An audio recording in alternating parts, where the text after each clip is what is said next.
या ma'am role Good afternoon, all of my media friends. Please, ऐसे रखो ना, उनका नीचे करो यार। एक minute. Everyone, can you be quiet? Good afternoon, everyone. I have come to brief you regarding the hostel situation. સવારે કંઈક એવી વાત હતી કે છોકરાઓને હોસ્ટેલનું ખાતું કરાવવામાં આવ્યું છે, પણ એમાં એવું છે કે આજે ઇન્વેસ્ટિગેશન્સ માટે aircraft accident investigation bureau which comes under the civil aviation council એ લોકો દ્વારા ઇન્વેસ્ટિગેશન માટે અતુલ્યમ 1 થી 4 બધા જ ખાલી કરાવવામાં આવી રહ્યા છે.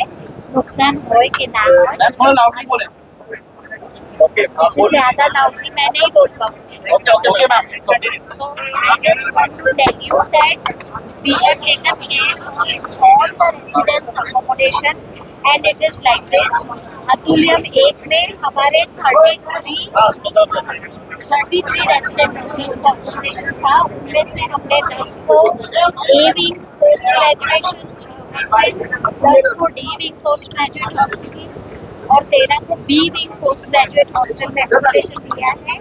और यूएन मेहता के जो 5 डॉक्टर्स थे उनको 1 को मिथिला में और 4 को यूएन मेहता की अपनी हॉस्टल में एकोमोडेशन दिया हुआ है.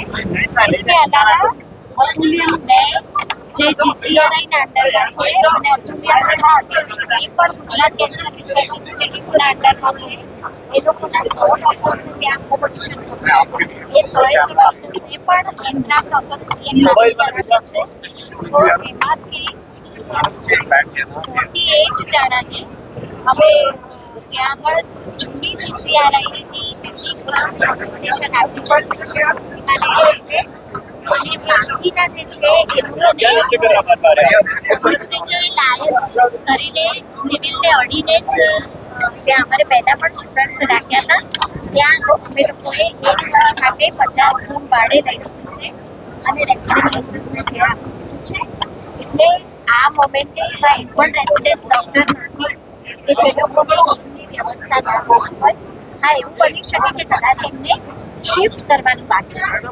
So this is something that I wanted to realistically tell everyone કે જે ગાયકર થયેલો યુએન મહેતાના ડોક્ટરનો એમને છે અને he is very satisfied with the accommodation that has been given to them.